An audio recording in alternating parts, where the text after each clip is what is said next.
Good morning mga kabosing no. So for today's video kay naglaag ta sa ipil kay naadlaw dito fountain.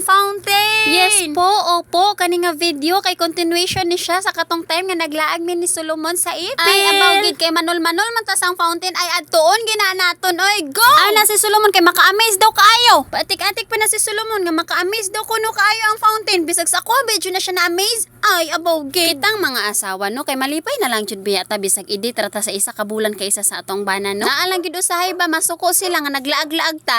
Lain po kayo og laing asawa edit sa atong bana.